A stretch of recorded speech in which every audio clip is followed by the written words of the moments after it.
Humanity, Chapter 8, Part 2, Redistribution.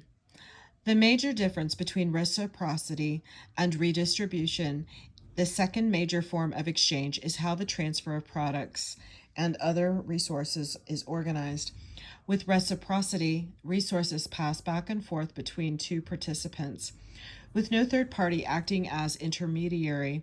With redistribution, resources collected from many individuals or groups are taken to central place or put into a common pool or fund. Some overarching authority, empowered to make decisions on behalf of those who contributed, later draws from this pool or fund and returns public goods and services to allegedly benefit the group as a whole. In the pre-industrial world, a common form of redistribution is tribute. The subjects of a chief or other title holder contribute to products, usually including food, into a common pool under chiefly control. Often tribute is culturally viewed as a material symbol that continues to acknowledge the chief authority. The chiefs and their relatives consume some of the accumulated products. Some are distributed to support the work of crafts specialists, example, weavers and potters, and some are redistributed to the whole population at public feasts, celebrations, and ceremonies. Examples of redistribution systems use tribute payments existed on the islands of Polynesia, Micronesia, in the Pacific Ocean.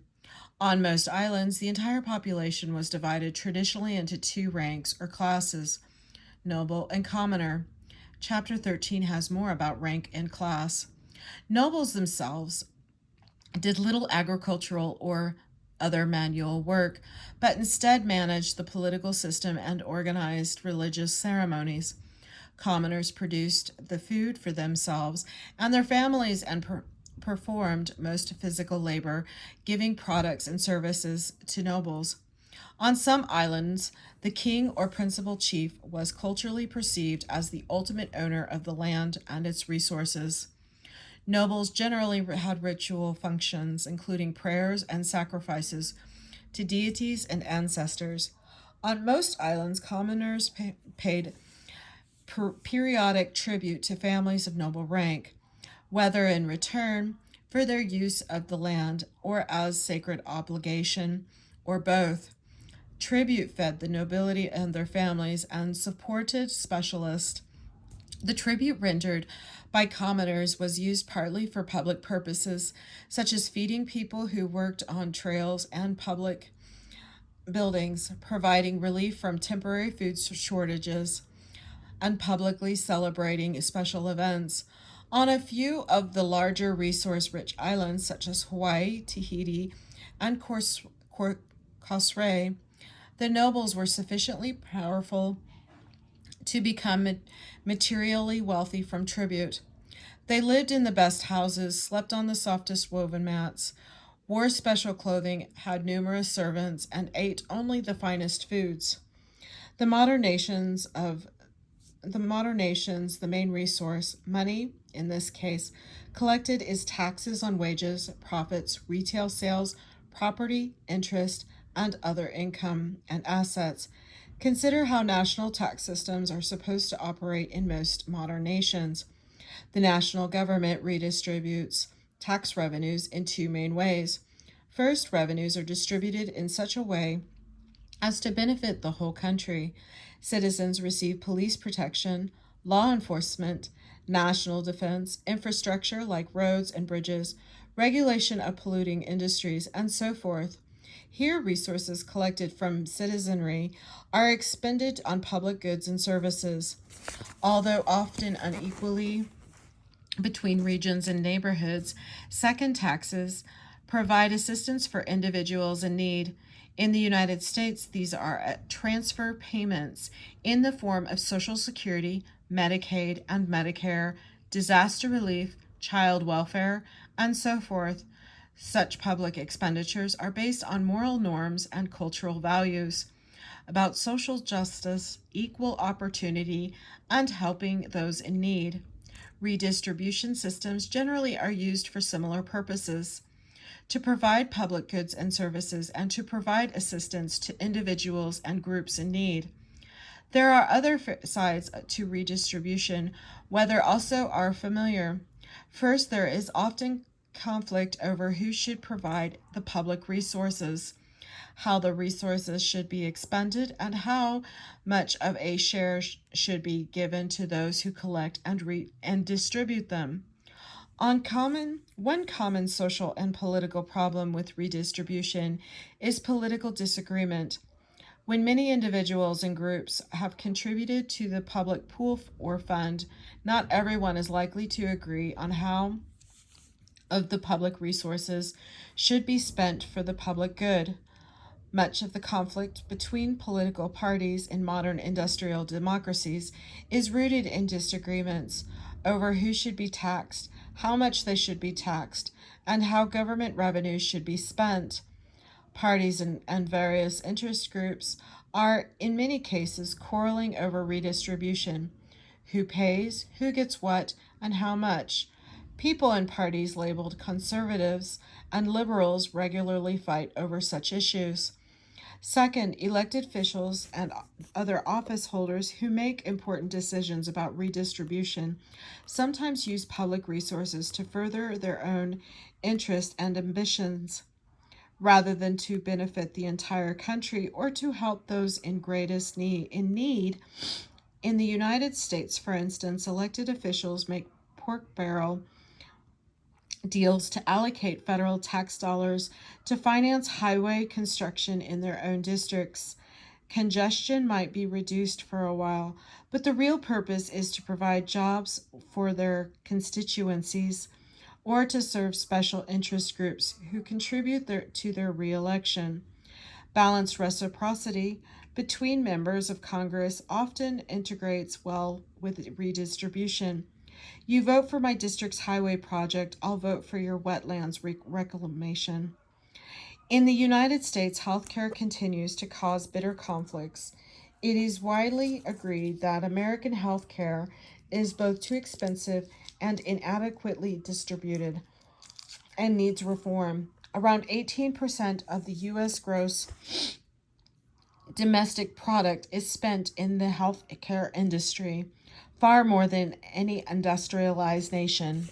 Until the passage of Affordable Care Act, Obamacare, the United States was nearly alone among developed nations in not providing subsidized coverage for all its citizens. Subsidized health insurance or socialized medicine, depending on one's political views, raises many issues about redistribution. Is healthcare a right that all citizens have? Is providing health insurance a legitimate function of government? That is, should the government redistribute tax dollars to provide health care? Excuse me. Market. For our purposes, the word market has two uses. In one, market is one of the main forms of forms of exchange, alongside reciprocity and redistribution. In another, market is a set of organizing principles, as in the term market economies. The two uses are related but not identical. Market exchange can exist even in economies that are not based on the market's organizing principles. Here we defined market exchange as requiring a medium of exchange, so we begin with money. Money. Money is another of those things we take for granted, so much so that it seems like a simple thing. However, the idea of money presupposes a lot of other ideas and institutions, so money actually is rather complicated. At root, money is objects that serve as media of exchange in a wide range of transactions of goods, services, perhaps including labor, or both. With money, person A can acquire something from person B without having to return an object desired by B. That is, without having to barter B. barter. B can then use the money to buy a chosen object or service. If people sell their time and skills for money, the value of the labor is expressed in terms of money, wages, and salaries. This facilitation of exchange is the main function of money. Other characteristics of money are derived from its function as exchange media. For example, money serves as a standard of value. We can compare the values of goods and services because money serves as a common measure of how much things are worth. Having a common standard makes it a lot easier to compare the values of alternative products. For example, if you buy that new 4,000, you can calculate the, I'm sorry, it just kind of threw me off. You can calculate what you are giving up by your purchase. You could buy other things with that amount of money. Money is also a store of value because you can use it any time to purchase a wide range of goods. It stores your wealth, often in a portable form that can be carried in pouches or pockets. If you want to defer immediate consumption so that you can get something really expensive later, just save your money because it stores your resources indefinitely. If inflation is high, though, and you can store your wealth in a low yielding bank account, then your money becomes worthless without you doing anything at all. Money also has a symbolic significance. Money is one way to evaluate people, especially if we don't already know them. Clothing, jewelry, cars, houses, and so forth are not indicators of moral worthiness, but they are still signals about how much individuals or families are worth. How you spend your money also tells others a lot about you. Money can symbolize national identity or independence. For years, many English citizens resisted adopting the English, pan European currency, the euro, because they viewed it as a threat to their sovereignty. In June 2016, Great Britain voted to withdraw a European Union. A narrow majority did not like the rules of the EU imposed on its members, including ones about accepting immigrants, as well as economic regulations. These and other characteristics mean that not just any object can be used as money. Obviously, many objects must be durable. This is why hard objects such as modified stones, shells, and metals often serve as currency. The supply of the money object must be controllable because if people can get all they want of it, its value inflates and it becomes worthless as an exchange medium. Who would give you anything in exchange for it? The monetary supply can be controlled by a government, which manufactures the only legal tender in the society, or the supply can be controlled by using only imported or rare objects as money. Shells imported from far away frequently serve as money because of their scarcity and durability. The money supply can also be controlled by using a currency that requires a lot of labor to make. Minerals or shells can be ground into precise shapes drilled with holes and strung into necklaces. In such cases, money remains scarce because it takes a lot of time to make it. Money is more useful as an exchange medium if it is divisible. Often different kinds of objects serve as denominations of money, equivalent to nickels. Here is the vocabulary word.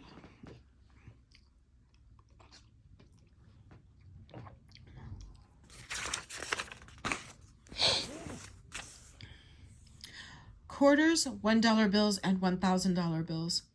Among the Kapuka, a people of the rugged interior of Papua Province, Indonesia, small cowrie shells imported from the coast serve as money. As the shells circulate, their natural polish wears off. Older cowries are scarcer, so they are worth more than newer ones. Thus, among the Kapuka, The age of the money serves as a kind of denomination. For convenience, most money is portable. In different cultures, you can stick it in your pocket, carry it around your neck or waist, wrap it in a bundle or roll it up, or wear it around your arm. Chinese and Korean coins had holes in the center so the owner store coins could store them on a cord. On the island of Yap, in Micronesia, however, huge stone discs weighing hundreds of pounds serve as a kind of money. Yapi's stone money is seldom moved, rather, the ownership of it's transacted so that the money stays in one place, even when its owner changes. As the stone money of Yap illustrates, an enormous variety of objects serve as money in various regions around the world. In pre industrial economies, the kinds of monetary objects are surprisingly diverse in Africa. For example, the following objects serve as money in some parts of the continent: iron, salt, beads, cowrie shells, cloth, gin, gold dust, metal rods, brass bracelets, and livestock. Among the ancient Aztecs, cacao beans serve as currency. We began this chapter by describing the first general purpose credit card. Credit cards are not money, rather, they are a promise to a business that the issuing financial institution will pay the business money for some object or service the cardholder receives. With actual money, in most cases, you must have the cash with you to make a purchase. With credit cards, you only have to plan or hope to have the cash later. If something costs $100, and even though you know how much other stuff $100 will buy, and you use the card, you still have the actual $100 in your wallet or elsewhere. Are you more or less likely to decide to purchase it with $20 bills or by scanning a plastic card? Financial institutions that issue the cards, and the merchants who pay the fees to accept the cards learned the answer in about 1960. Market exchange. To say that objects or services are exchanged by markets means they are bought and sold at a price measured in money. Person A possesses products that person B wants to acquire. B acquires the products by giving A whatever amount of money both A and B agree on. A then uses the money to acquire more products from other people. Most readers are so familiar with money and markets that the preceding sentence is just a convoluted way of stating common sense. If it seems that way to you, perhaps it is because you are so accustomed to the conditions market exchange requires that you do not realize that these conditions did not exist in the past or even in the present of many peoples. These conditions include some objects that serve as media exchange, that is, money. Notice that money itself potentially earns more money, as when it is lent for interest, which is the price of money, rates at which particular products and services exchange for money, or at which money itself can be purchased for a fee. That is, prices and interest are determined by supply and demand. Parties to exchange have choices about alternative buyers or sellers and are free to make the best deal they can. Market exchange implies the absence of coercion. Neither party to a transaction can be forced to buy or sell from the other party. This is the free market. No third party, a government for example, sets prices or forces anyone to buy or sell from anyone else. No single supplier of a good a monopolist controls enough of the market to force people to buy from him or her.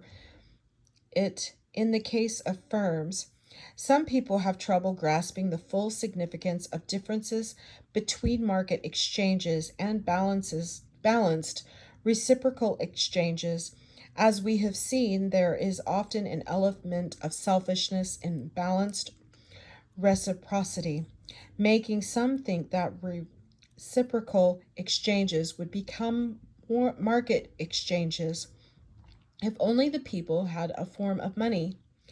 If only they had money, they would have markets, goes the logic. However, the difference is real and significant. It lies in the form and degree of selfishness.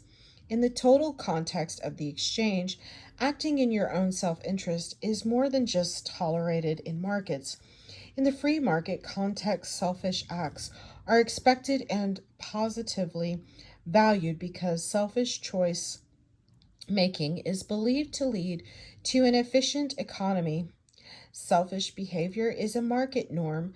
So, in the market context, lawful selfishness is expected. You are foolish if you pay more than you need to. With balanced I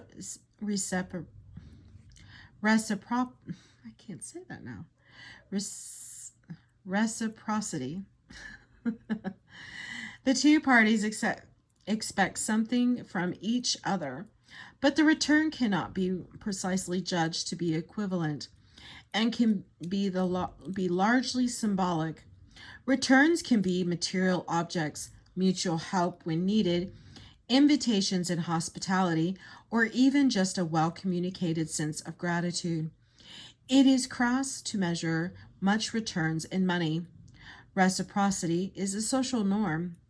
This difference between market and social norms is why you might worry or feel anxious about buying a used car from a friend, as will your friend. If the car is a lemon, how will it affect the friendship? In contrast, when you buy a used car from a dealership, you worry about other things besides damaging your relationship with the salesperson. To further clarify the difference, consider the example when you go to a friend's house for dinner. To be polite, you might take a small gift, like a drink or a dessert or a plant. Later, you might invite your friend over for a meal to reciprocate. Next time you show up Next time, show up empty handed. At the end of the meal, pull out your wallet and tell your friend you kept track of what you ate and estimate the cost of the meal at about $17. Tell your host you'd like to pay your share now rather than inviting her or him over to your place. Or the next time you exchange gifts, if someone has clearly shorted you, tell the person that she owes you about $6, your estimate of how much more your gift cost than hers. If doing this makes you uncomfortable, or if the very idea of doing it seems wacko, then you recognize the difference between social norms and market norms.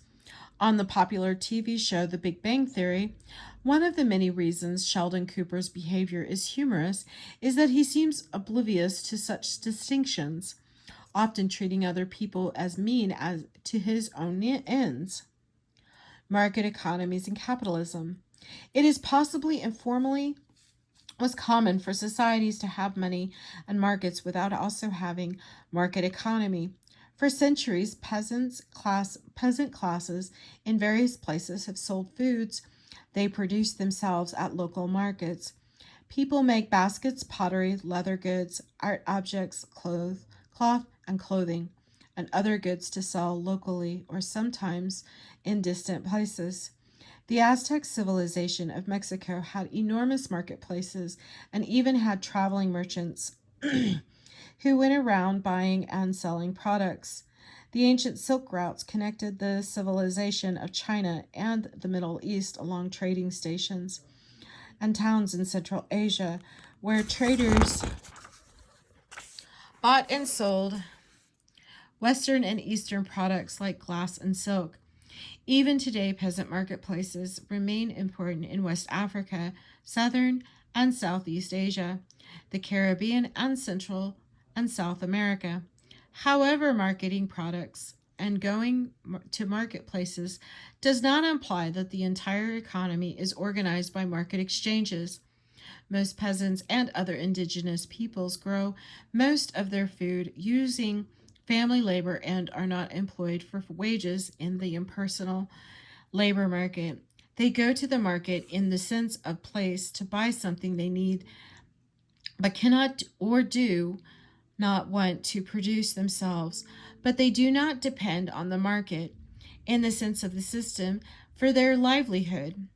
A market economy is one organized on market principles. Here are the most important of these principles and a short example of each.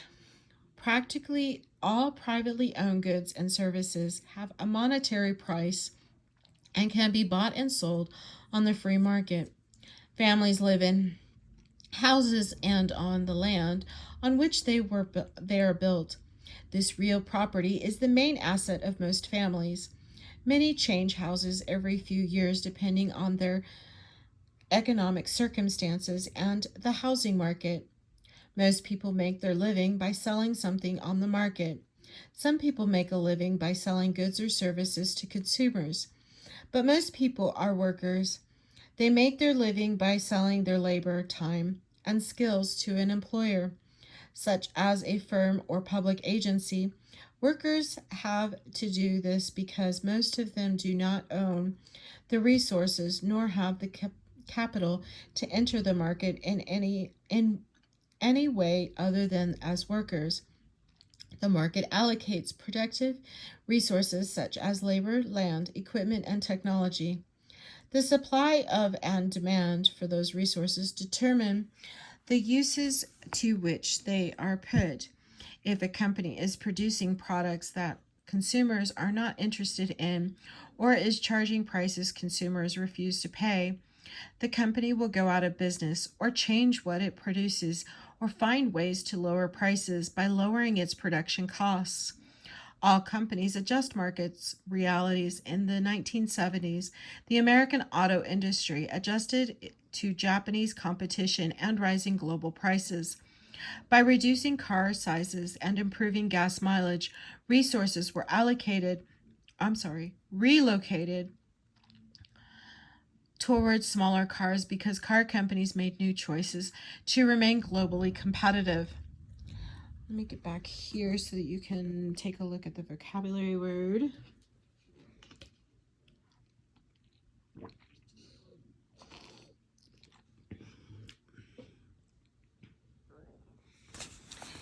The economy of self-regulating. Impersonal forces of supply and demand set prices and therefore regulate the kinds of economic activity that occur. No no individual corporation, industry, or other entity controls a market economy because it is inherently decentralized. The invisible hand, as early economist Adam Smith called this principle of self regulation in 1776, is impersonal. Capitalism is organized on these four market principles. As companies produce products or services, they earn profit through sales. Profits may be distributed to owners, often dividends to shareholders, saved in a financial institution, given as bonuses to top managers or workers, and or reinvested in the company in hope of future profits. To make the company grow through accumulating capital, companies expand and hire more workers, benefiting them. If a company is profitable, its profits go to owners and investors who may save or spend them, creating additional demand for goods and services and thus stimulating more business activity. In this way, capitalism is an economic growth engine. In the economies of industrialized nations, people of 10 sharply contrast socialism and capitalism, ignoring many complications. In essence, socialism means that the government makes decisions about product prices, wages, and employment, what is produced and how, and the accumulation of income and wealth. Under socialism, the government sets prices for products and wages, which means that products, prices, and wages were not determined by supply and demand. The government, not market forces, decides what and how Much is produced and thus allocates productive resources. Each economic system has strengths and weaknesses, again, setting aside numerous complexities. It is commonly said that the strength of capitalism over socialism is efficiency. Overall, capitalist economies outperform socialist ones in the quantity of goods and services produced per person. This is because the incentives built into capitalism better encourage and reward hard work and training. Notice that if one is an evolutionary psychologist, one might claim that capitalism is more consistent with human nature. On the other hand, capitalism automatically and regularly produces losers as well as winners. Some individuals are better off than others, often because of inheritance from parents or because of educational and other advantages they have from living in a particular place, or because of their ethnic identity or gender. Capitalism has business cycles, booms and recessions, which occasionally are economically disastrous for workers and businesses. The Great Depression, and often require government bailouts. The 2007 2011 financial crisis. Finally, capitalism automatically produces social and economic inequalities, discussed in Chapter 13. It is both easy and convenient for someone who believes in capitalism to give credit to the winners and disparage the talents and efforts of the losers. Notice that if you are postmodernist, if you are likely to believe that such beliefs reflect wealth inequalities and power relationships. It is especially easy for someone to that this that believe this if that person is winning, unless that person later becomes a loser. Then previously unsuspected complications become apparent. The ideas justifying socialism are that it provides better for the poor by heavy taxation on the well off and thus produces greater equality and more of what some call social justice. However, this has not always happened in real socialist economies, which critics say is why so few socialist economies remain today. In theory, socialism is friendlier to workers than capitalism. With respect to wage laws, regulations about factory conditions, parental leave, unemployment compensation, and similar policies. But theory often conflicts with reality. With socialism, as with capitalism, economies organized by market principles have many advantages for individuals. You can shop around until you find the best deal available. Now, especially easy with your smartphone and QR codes. You can change jobs if you are dissatisfied with the work or your employer. In the 21st century, many people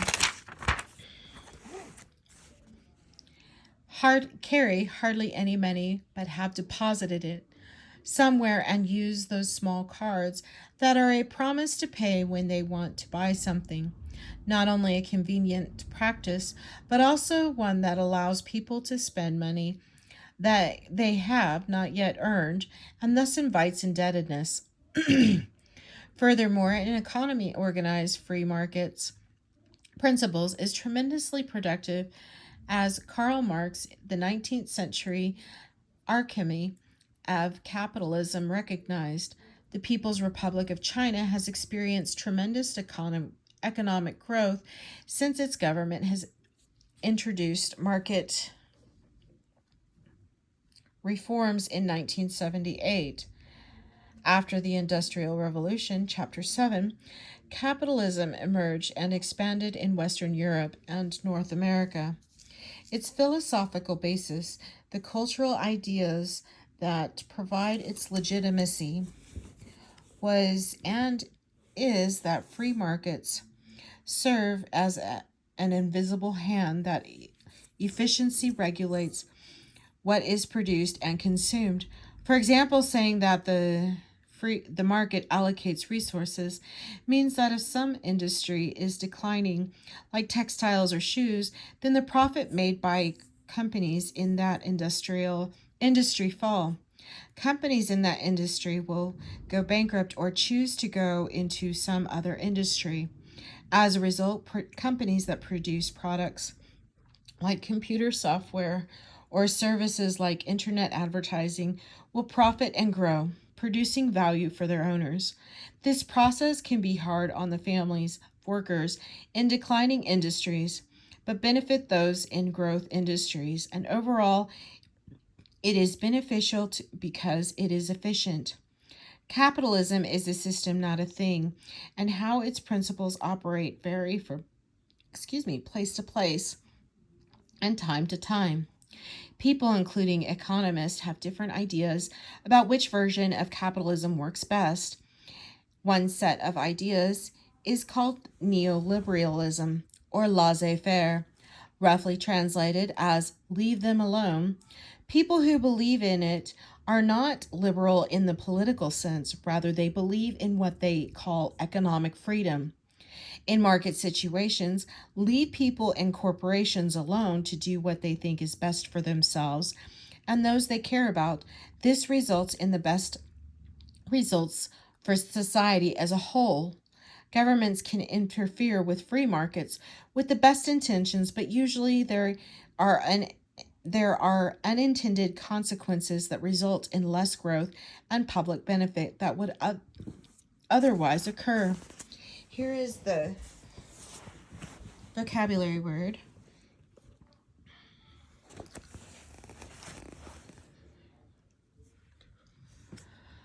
For example, sorry, let me get you closer.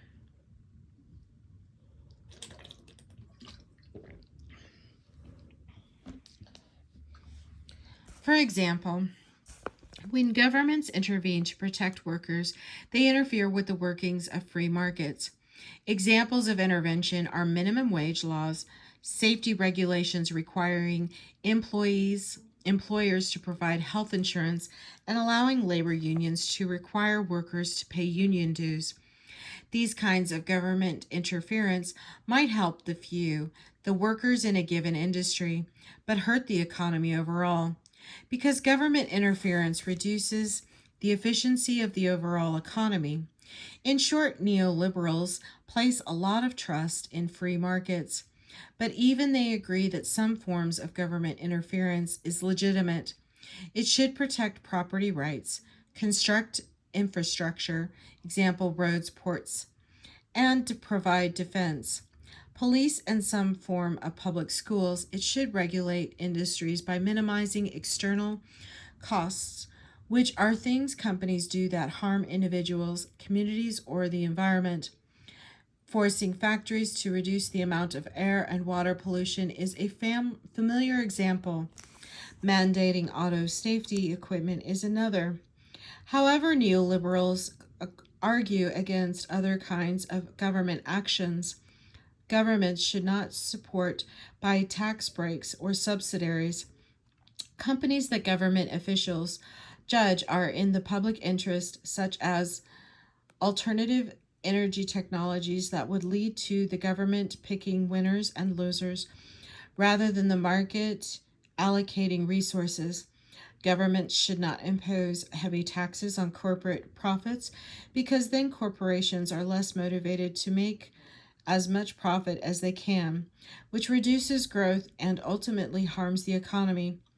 Government should be only minimally involved in redistribution of income from wealthier people to poorer people, both because of the wealthy have earned their income and because redistribution discourages work effort. In contrast to neoliberal ideas is social welfare capitalism. The form of capitalism is based on free markets, although many people incorrectly consider social welfare capitalism to be a form of socialism. People who champion social welfare capitalism point out that free markets generate a lot of bads along with their goods. One important task of elected governments is to minimize the negative consequences of capitalism without seriously compromising the value of free markets and the capitalist system. This involves heavy regulation of external costs. Heavy handed neoliberals believe extensive legal or regulatory requirements about worker safety, wages, and benefits and taxation of wealth and income of individuals to fund social programs benefiting the poor and unemployed. When North American political candidates and office holders talk about European style socialism, they actually are referring to social welfare capitalism because no European country is socialistic today. However, most European countries do have socialized medicine. Governments pay for preventive medical care and for treating the sick and injured. To neoliberal thinkers, this is not a legitimate function of government and results in long waits for treatments and high costs. They believe healthcare services should be subject to the discipline of the market, which they think will make medicine more effective as well as efficient. Productivity.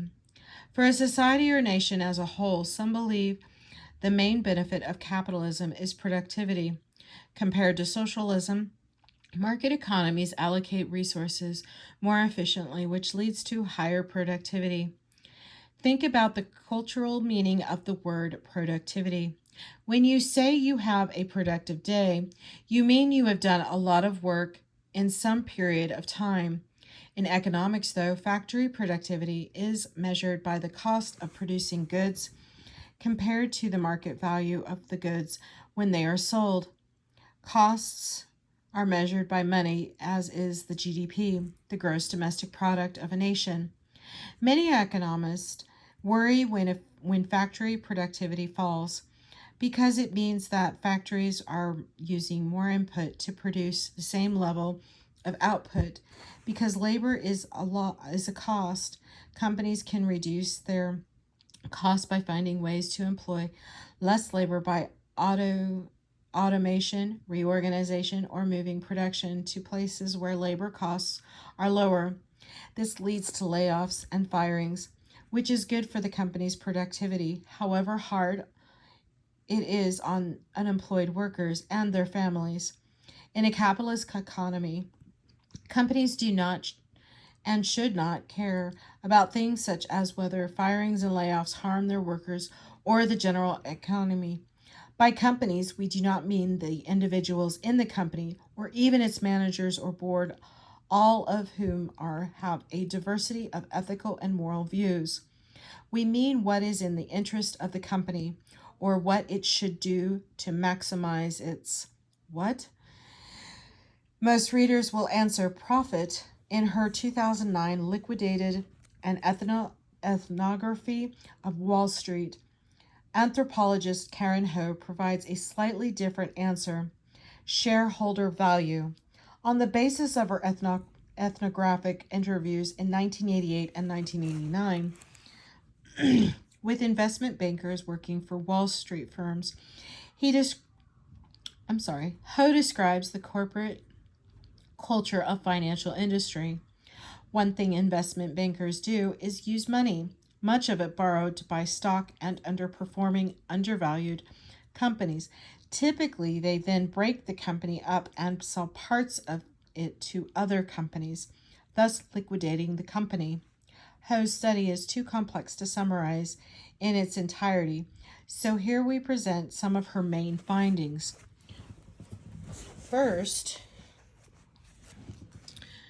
investment bankers judge the success of a company by shareholders' value, roughly the price of its stock. According to Ho's interviews, in the culture of Wall Street, a company owes nothing to its employees aside from its provisions of their contract, nor is it obligated to consider the impacts of its actions on the national welfare. For example, in a great many cases, soon after a company has fired or laid off a large number of its excess employees, its stock price rises. This increases its shareholder value because it has shed excess capacity. excuse me, the management is responsible to the company's shareholder. So if shareholder value increases after layoffs and firings, management has done what it is supposed to do: increase the wealth of its shareholders. Second, Ho writes the high-level employees of Wall Street firms consider themselves as among the smartest people around. Most have degrees from elite business schools and rarely underestimate their own abilities. This does not imply they think their decisions are perfect, but a relative lack of humility makes them more likely to allocate money, usually the money of other people who are looking to achieve high returns on investments, toward risky investments because they think they have the brain power and skill to assess risks accurately. Once hired, they work very long hours, often 70 or 80 hours a week, and are under constant stress because of pressure to perform. Third, in addition to salaries, investment bankers earn annual bonuses, often far exceeding their salaries. Usually senior managers make decisions about bonuses in secret and without justifying them to their subordinates. More often than one might expect, mid-level analysts themselves are liquidated, fired. The world of finance changes so rapidly that a division of firm that was profitable last year may not be this year. So whole divisions are often let go. Wall Street culture instills the belief that the most assets must be liquid. They must be able to be reallocated very quickly. Labor is such an asset. Because of bonuses and the real possibility of not working for a company very long, employees are incentivized, incentivized to raise the shareholder values of companies they buy and sell as rapidly as they can. Like you and me, investment bankers and our natives, to grasp their point of view. Suppose you work as an investment banker in Wall Street firm. Your compensation is tied to your performance, which depends on what happens to the shareholder value of the companies you advise your firm to invest in or take money out of. You are not always sure whether your performance meets expectations, which makes you work even harder. To become more productive, your firm believes that the financial sector changes so often that you and your entire division might be liquidated at any time. You and your colleagues can play it safe and allocate money in relatively safe but low return investments. But you and your colleagues are the smartest of the smart. So you are able to evaluate the risks of investments if the future works out. You will make loads of money for the company and for yourself through annual bonuses. If not, you might be downsized. But that could happen anyway. Karen Ho's Wall Street research has implications for understanding financial markets. Here we call attention to only one. Many people blame greedy bankers for the financial collapse that began in 2007.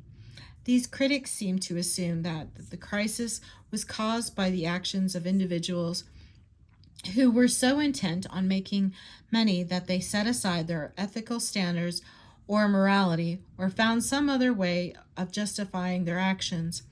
Ho's work provides an alternative. It is not greed, but the way that the financial industry is structured. The corporate culture that guides decisions, how rewards are allocated, expectations placed on people working in a highly competitive industry, and the like.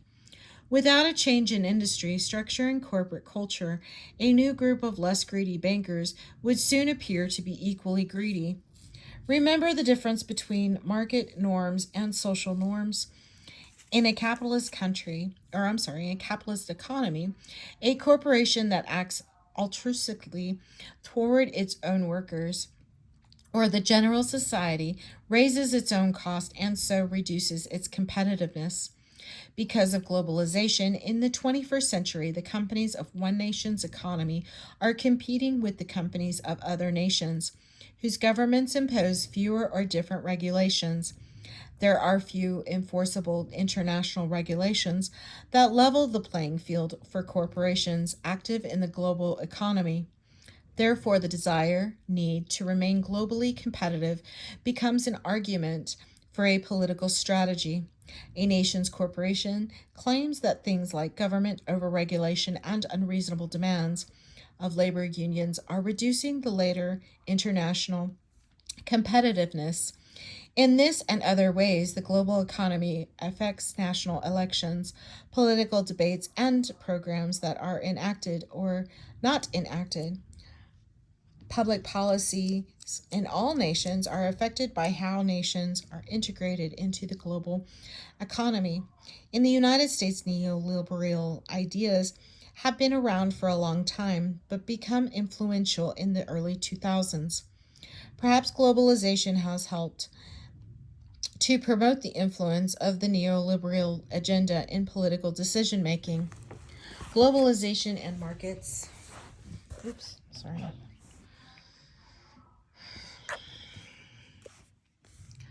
The most important food crop domesticated by prehistoric Native Americans was maize, usually called corn in the United States. As the ancient Mexicans learned, corn provides nourishing food, especially when mixed with complementary crops like beans. See Chapter 7. However, in today's United States, the nourishment it provides is not mainly food for people, but about 1/3 of corn is processed into feed for livestock, including pigs, poultry, and cattle. Corn also is a source of energy. This energy formerly fueled by the bodies of people. However, today, about 40% of U.S. corn is manufactured into ethanol and mixed with gasoline to fuel engines. In addition, corn is a good source of carbohydrates.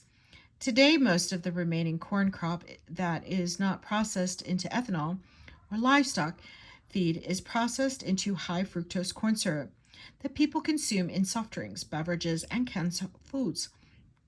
However, much of you enjoy summer's corn on the cob. In fact, that corn is a tiny fraction of your total corn consumption.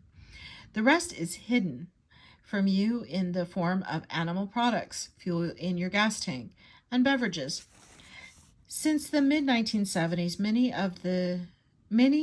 in the United States have worried about rising world prices of energy, mainly oil. Too much of it, too much of which is produced in foreign countries where Americans have little influence and where there is great hostility towards the West. Americans are overly dependent on foreign oil. To increase energy independence, in some U.S. states instituted hydraulic fracking. Although its long-term environment effects remain uncertain, another way to reduce foreign dependence on energy is ethanol. In the United States, ethanol is made mainly from corn. Once processed into ethanol mixed with actual gasoline and pumped into automobile fuel tanks, corn can both reduce prices at the pump and free Americans from becoming too dependent on foreign oil.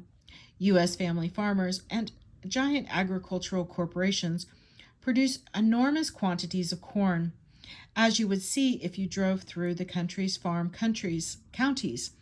So much U.S. land was diverted to corn for ethanol that production fell for crops that once were agricultural mainstays like wheat. To reduce foreign energy dependence, as well as to earn support from farm states, U.S. federal legislators subsidized both corn production and ethanol processing plants. Rising demand for corn from ethanol plants contributed to a tripling of the market of corn between 2005 and 2013. However, corn prices vary from year to year. Because corn products, especially fructose, are used in so many processed foods and drinks, the prices of these consumer products rise concurrently when corn prices rise. Although people save money on fuel for their cars from ethanol, some of the savings went toward increased prices for snack foods, soft drinks, and other fructose loaded products. 20 years ago, the energy used to manufacture ethanol was barely greater than the energy gained from the fuel. A 2016 U.S. Department of Agricultural study reports that the energy gained from ethanol is about twice the energy used to grow and process the corn used to produce it.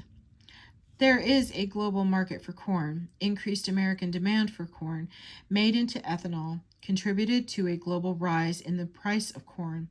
In a 3-week period in early 2007, the price of corn tortillas in Mexico rose by a third.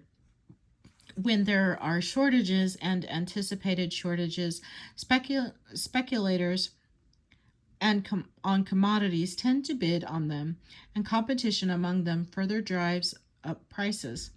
As seen repeatedly in world petroleum prices, poor Mexicans eat a lot of corn tortillas and beans, which for many are staples of their diet. They now pay more for their major dietary staple because Americans have diverted part of their production of feed crop to energy. In Mexico, popular protests in 2007 against high prices were later called the Corn Riots.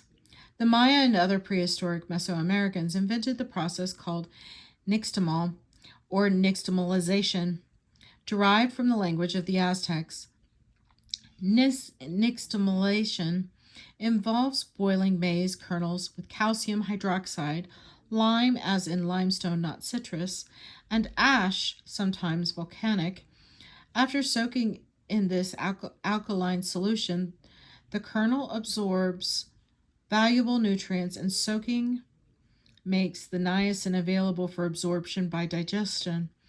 When the processed kernels are ground into tortillas and eaten with beans as tamales or another food, a nearly complete diet results, which prevents pellagra, a protein deficient disease caused by lack of niacin, and rickets, a disease caused by lack of calcium.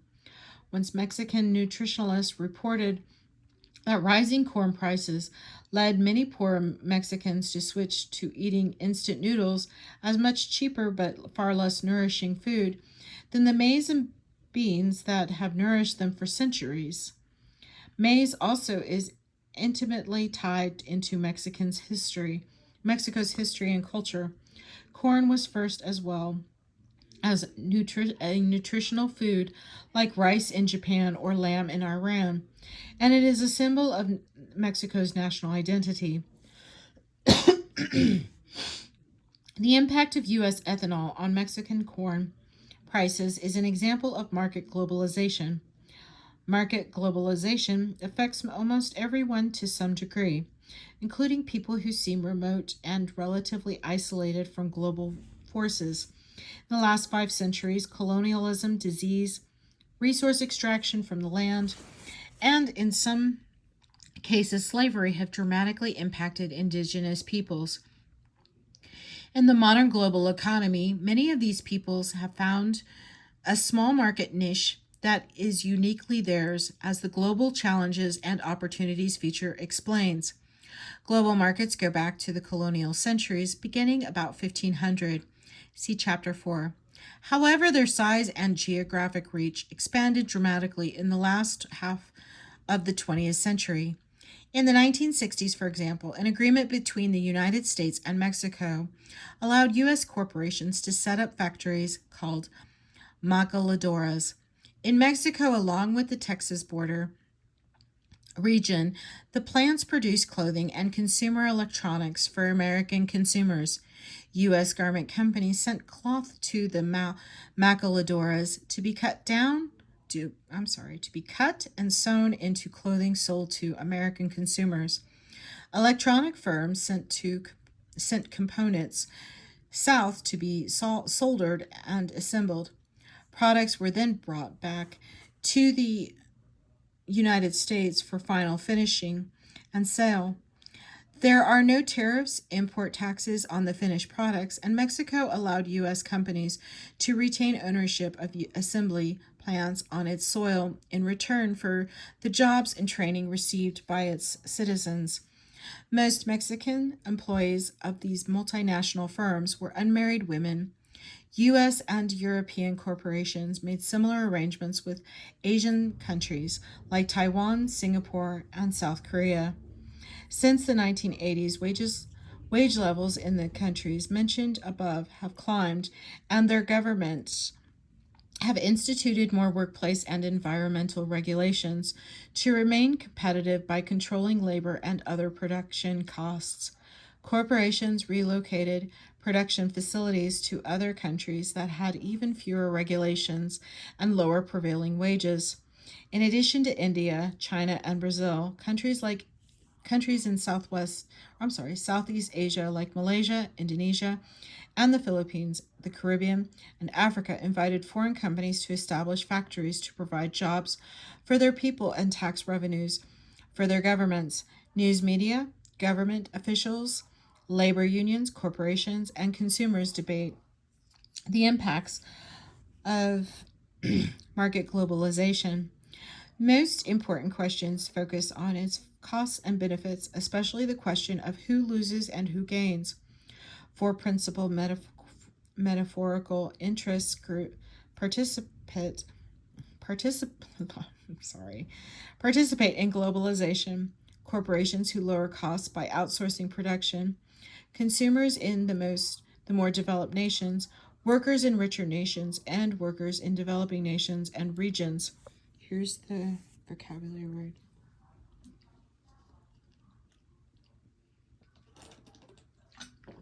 Sorry, I have to take a sip.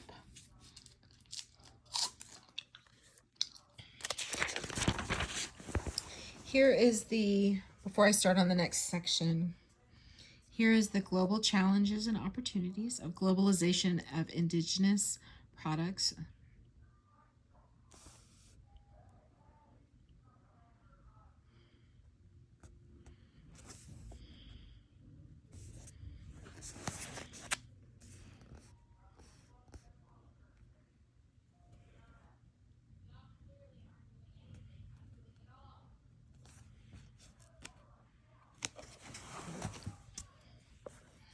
Corporations.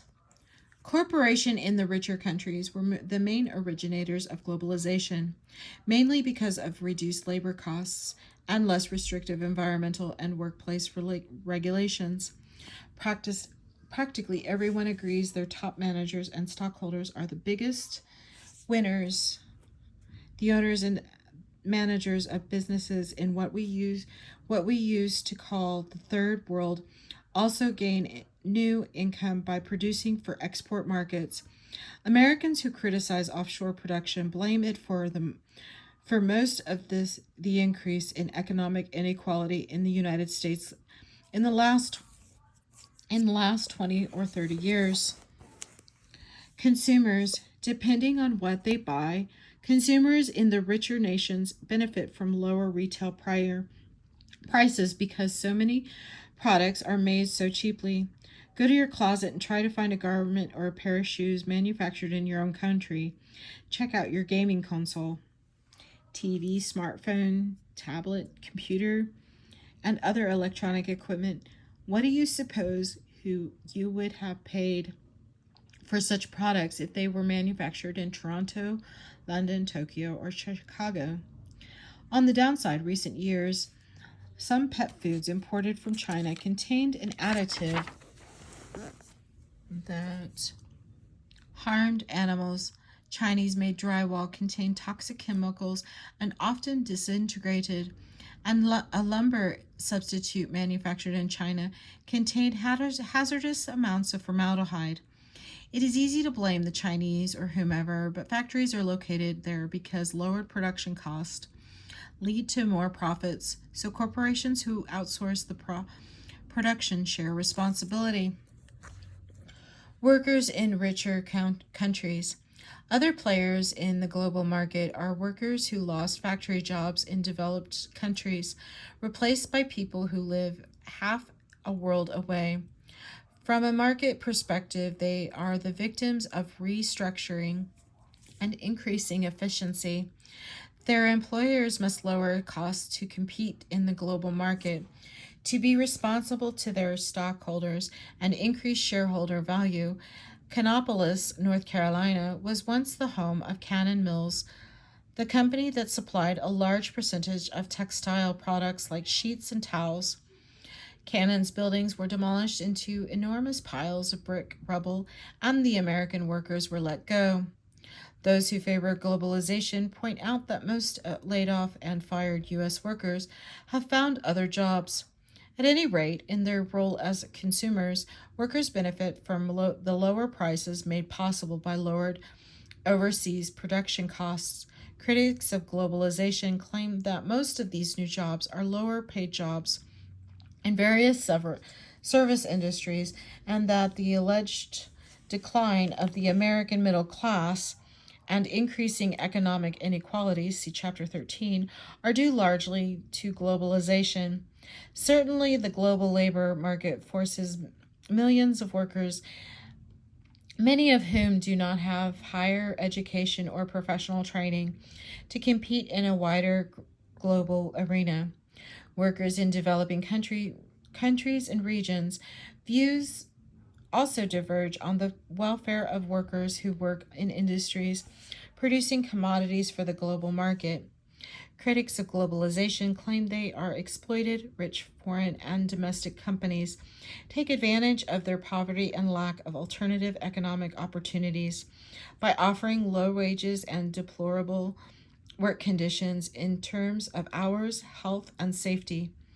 Those who favor the expansion of global markets respond that these workers are being paid more than they would otherwise be paid. They are getting job experience and training. Their governments receive the taxes paid on their wages, and local businesses receive the capital needed for investment and future growth.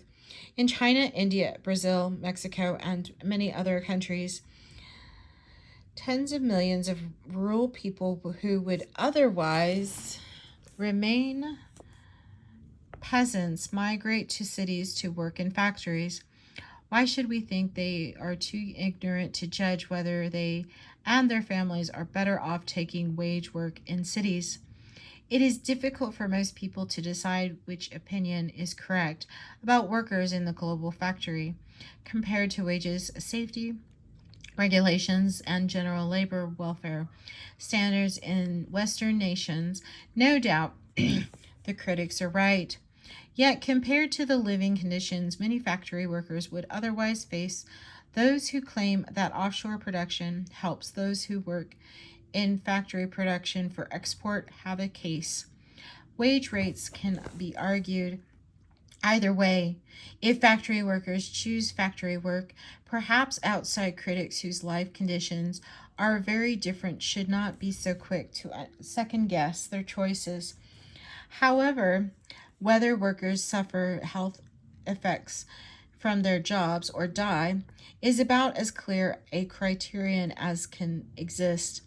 When wage rates in China began rising in the early 2000s, clothing companies from rich nations began relocating factories to countries with even lower production costs to stay globally competitive and to make higher profits. Bangladesh is one such country. Today, factories located in Bangladesh produce more clothing for global markets than any other nation except China. International businesses outsource production to 3,500 garment factories in Bangladesh that employ around 4 million people, most of them female. Bangladesh's garment industry provides about 80% of the nation's exports. Despite paying the world's lowest minimum wages, the factories receive credit for helping to lift some families out of poverty. At the national level, factories provide foreign exchange, helping Bangladesh earn money to buy products like oil and technology from other countries. In an industrial suburb like Dhaka, the capital of Bangladesh until 2013, there was an 80-story building called Rana Plaza. Garment factories owned by 5 separate Bangladesh owners and employing about 2,500 people were housed on the 4 upper floors of the building.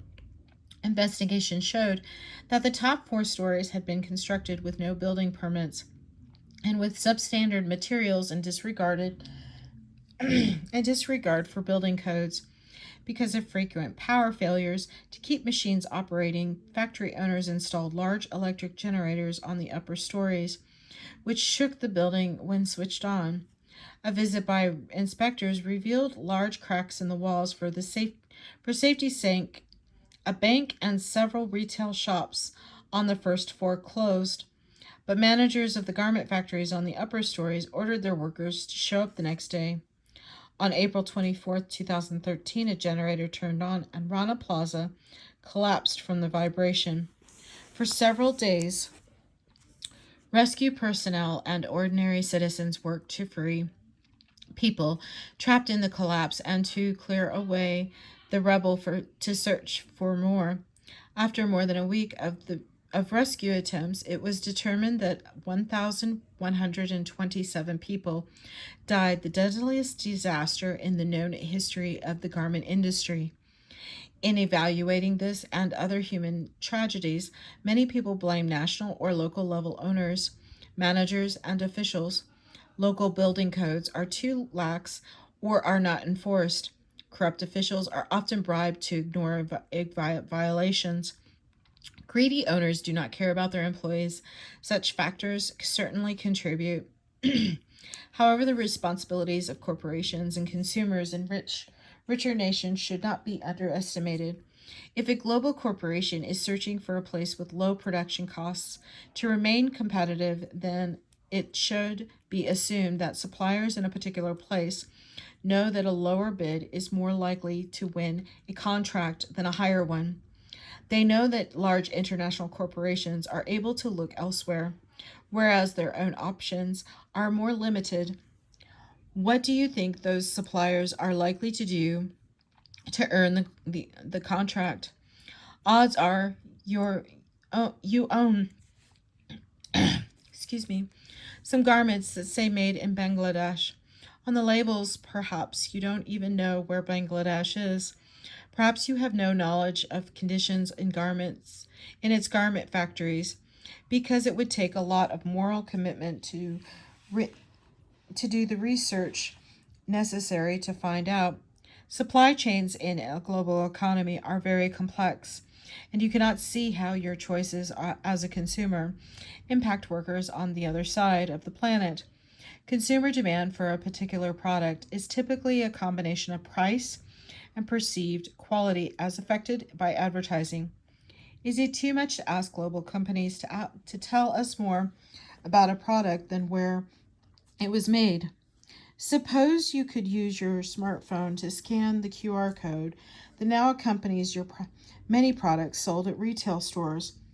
What if instead of finding out more about the nature of the product itself from the scan, you could learn whether the company stands behind the working conditions that it produced? Would you do that? Okay, I'm going to go ahead and kind of focus in on the summary. Okay.